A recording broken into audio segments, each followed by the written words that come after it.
तो कहते हैं मांस से भी ये आवाज़ आई। उन्होंने कहा कि काग कमीना दोस्त तीर मत करियो कोई हंस, मांस तबाके घिल गया गलियों रल गई पंख, कि कमीन इंसान जो काग जैसा उससे इतनी दोस्ती नहीं कर लेना। आप सभी को प्यार भरी राधा स्वामी जी।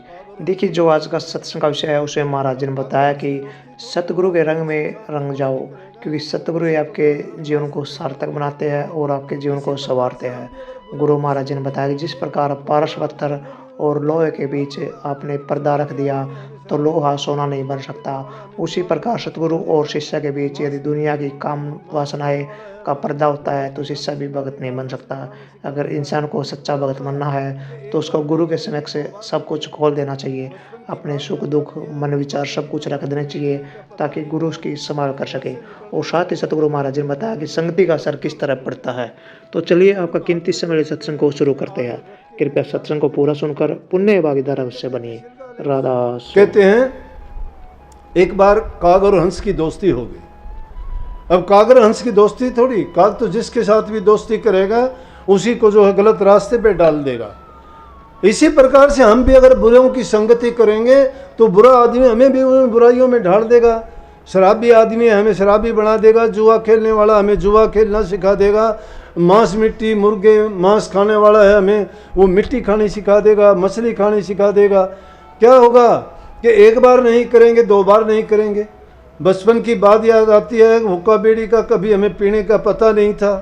घर से निकलते थे, बूढ़े बुजुर्ग मिलते कहते कि बेटा हुक्का भर के ले आ, चिलम हाथ में दे देते, उसमें आग रख के लेके आते थे, हुक्के पे रखते, फिर कहते कि छिलका ले इसको। छिलकाने का मतलब जब पीते थे तो उसमें काफ़ी देर लगती थी। तम्बाकू अंदर से गर्म होकर जब धुआं आता उसमें देर लगती, तो बुज़ुर्ग आदमी होते हैं उनको उसमें तकलीफ़ होती थी छिलकाने में, और धुआं देर से आता, इसलिए वो बच्चों को नौजवानों को पहले देते कि ले छिलकाओ तुम पहले। तो हम भी बचपन में उनको छिलकाने में हुक्का पीना सीख गए, क्योंकि संगति का असर था। ये संगति, महापुरुषों की संगति करोगे वो तो प्रभु की भक्ति सिखाएंगे, बूढ़े बुजुर्ग का मान सम्मान करना बताएंगे, प्यार करना बताएंगे, प्रभु के गुणों की व्याख्या गुणगान करके आपको प्रभु भक्ति करनी सिखाएंगे। तो मैं कहूँ था कागर हंस की दोस्ती होगी, तो कागर हंस की दोस्ती होगी, दोनों कभी वहाँ बैठते कभी उधर बैठते, बातचीत करते आपस में। तो हंस उससे काग हंस से पूछता कहाँ रहते हो, उसने बताया समुद्रों में रहते हैं, क्या खाते हो। आपस की वही बात जो उसको ज्ञान था वो अपनी बताता, वो अपनी बताता। तो एक दिन किसी एक बागीचे में बैठे हुए थे, बगीचा राजा का था, और उसमें राजकुमार आया।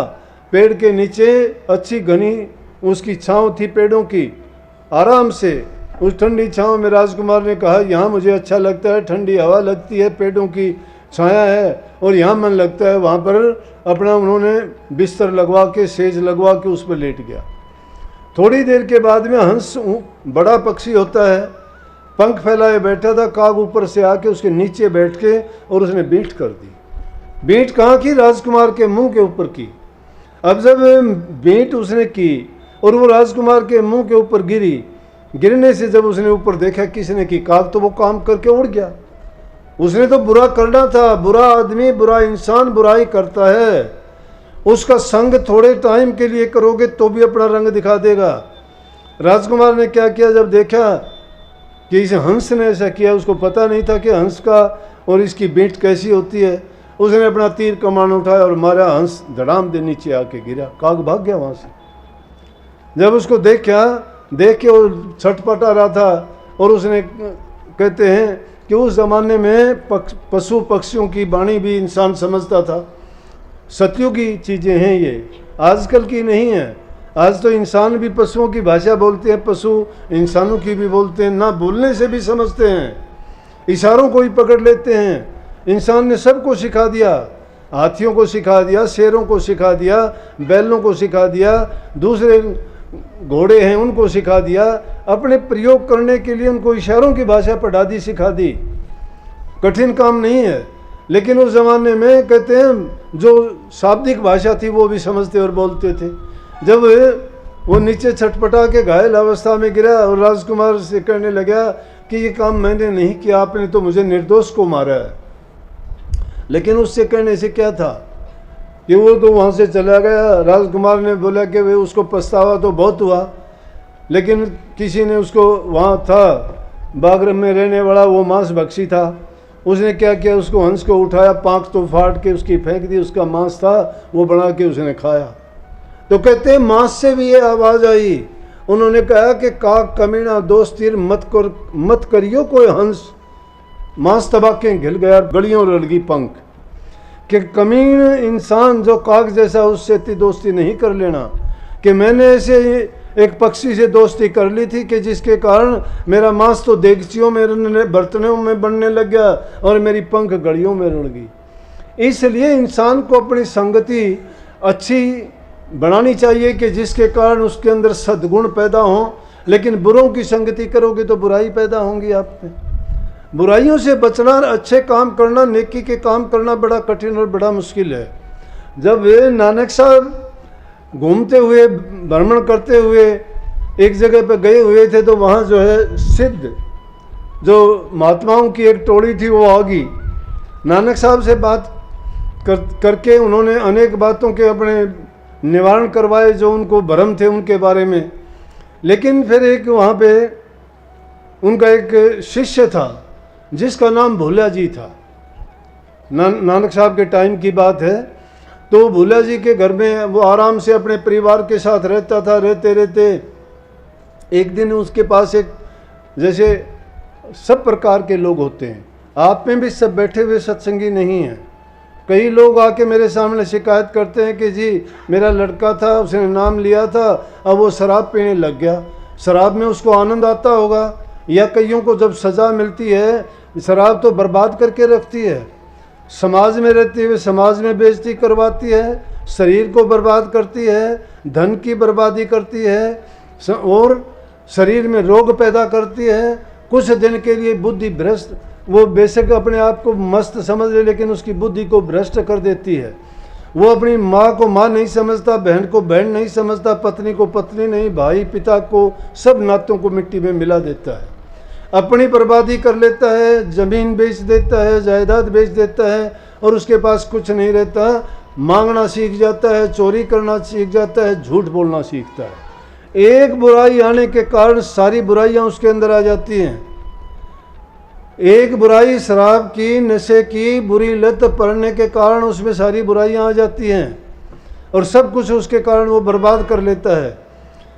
लेकिन कहते हैं कि वो सत्संगी था, उसने नाम लिया था। अरे नाम कहाँ लिया था? नाम तो जिसने लिया था उनके तो, जब ये कोई कह सकता है कि दीपक जलाया और प्रकाश ना हो, ये कोई कह सकता है कि मैंने पानी पी लिया और प्यास नहीं मिटी, ये कैसे कह सकते हो मैंने खाना खा लिया और मेरी भूख नहीं मिटी? लेकिन इंसान की प्रवृत्ति तो इतनी गंदी है आज के समाज में, अगर मैं कहूँ तो आपको दुख लगेगा।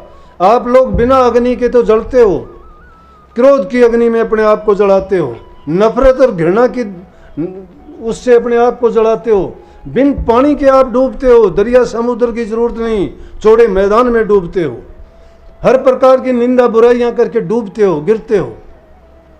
बिना किसी औजार के, बिना किसी हथियार के आप घायल होते हो, रोजाना घायल होते हो। ऐसे घायल होते हो वो घाव भरे नहीं जाते, आपके ठीक नहीं होते, कोई दवा दारू काम नहीं करती। कितनी भी मरहम लगाओ, कितनी शिक्षा दो, आप उभर नहीं सकते। ये इंसान की हालत है। लेकिन ये बुराइयां जब इंसान में पनप जाती हैं तो कैसे बच सकता है? नाम को, गुरु को, धर्म को दोष मत दिया करो। धर्म कोई नीचा नहीं है, गुरुओं की हो सकता है कि जो लाइन से गिर जाता है उसको गुरु भी क्यों कहते हो? गुरु नाम तो ज्ञान का है, समझ का है, विवेक का है। गुरु तो न्यायकारी है। गुरु जिनको मिल गए उनके तो सब के सब भरम मिट गए।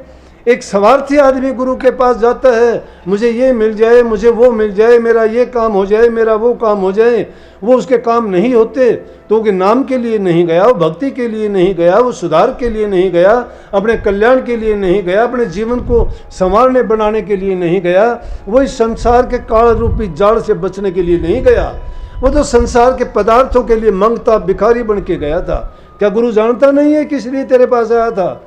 लेकिन गुरुओं का ये क्या काम है कि वो किसी का ना पर्दा उखाड़ते, ना भरम उसके यूं के यूं दबा देते हैं। जब परमात्मा ने ये सब के लिए बना रखा है, उसकी दुनिया में सब प्रकार के लोग रहते हैं, तो गुरु भी उनके गुणों से शराब हो रहे हैं, वो भी किसी के भ्रमों को और उनके बातों को प्रकट नहीं करते, चाहे उनकी बुराइयां हैं। वो चाहते हैं कि कभी ना कभी, आज नहीं तो फिर ठीक हो जाएंगे।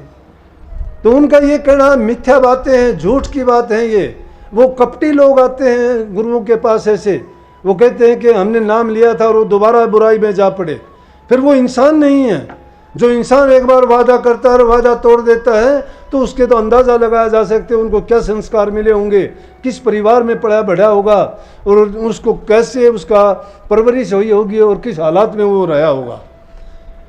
आदमी प्रमाण अपने घर का, अपने परिवार का, अपने माँ बाप का कब देता है? जो अपने कर्म के द्वारा देता है। जो जैसा कर्म करता है तो समझो कि इसके घर में ये शिक्षा लेके आया, वो प्रकट कर देता है जैसा है वैसा ही।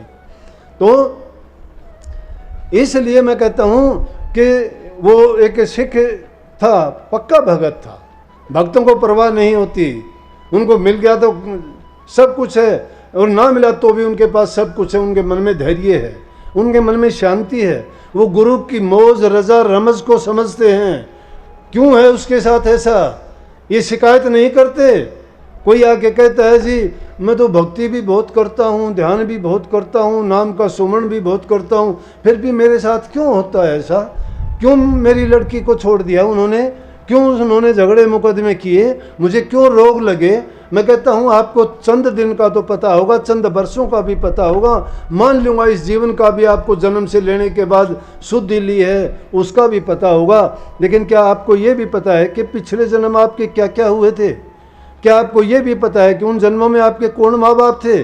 क्या आपको ये भी पता है कि उन जन्मों में आप क्या क्या करके आए हो? इंसान का किया हुआ कर्म कभी बचता नहीं है, उसका कर्म उसके साथ चलता है, चाहे उसको कितने जन्म बीत जाएं, सदियां बीत जाएं, युग पलट जाएं, कर्म जीव का पीछा नहीं छोड़ता। जो कर्म जिसने कर दिया उसका कर्म का भुगतान उसको करना पड़ेगा, चाहे उसको जन्म कितने भी क्यों ना लेने पड़े। अगर उस कर्म का कर्जा ही चुकाना चाहते उसकी ये जगह है। उनके लिए सत्संग है, उनके लिए नाम है। नाम लेके नाम की भक्ति करो, सच्चाई के साथ चलो। गुरु ने जो ज्ञान और मर्यादाएं दी हैं उनको आप अपने हृदय में रख के सच्चाई के साथ बरतो। मानता हूँ ध्यान नहीं कर सकते, ये भी मान लूँगा कि आप सुमन भी नहीं कर पाओगे, लेकिन ये बात तो सही है कि बुराइयों को त्याग के अच्छे काम तो आप कर सकते हो। लेकिन जो अच्छे काम शुरू कर देगा वो कभी ये शिकायत नहीं करेगा कि मेरे से नाम भक्ति नहीं होती। अरे जब बुराइयों को त्याग दिया तो नाम के गुण हैं, वो सारे के सारे गुण उसमें आने शुरू हो गए, उसको उनका रस स्वाद आना शुरू हो गया है। बुराइयों को छोड़ के देखो, आपको ध्यान में बैठने की जरूरत नहीं होगी। बुराई नहीं रहनी चाहिए, पहले पाक साफ हो जाओ। प्रवचनों को पूरा सुनने के लिए का बहुत बहुत धन्यवाद। हम आशा करते हैं अपने प्रवचनों को बड़ाई ध्यान से सुना हुआ। तो जैसे ही पहली सत्संग जी आपने सत्संग में सुना, जैसे ही महाराज जी ने बताया कि संगति का असर अवश्य पड़ता है। इंसान जिस तरह संगति करता है उसको वैसा ही रंग चढ़ जाता है। अगर हम बुरे के संग करेंगे तो बुरा एक न एक दिन हमें ऐसा फंसवाएगा कि हमें समझ में नहीं आएगा। और अगर हम अच्छे संग करते हैं तो अच्छा हमारे जीवन में हमेशा अच्छाई लेकर आता है और हमारे विचारों को पाक साफ पवित्र करता है।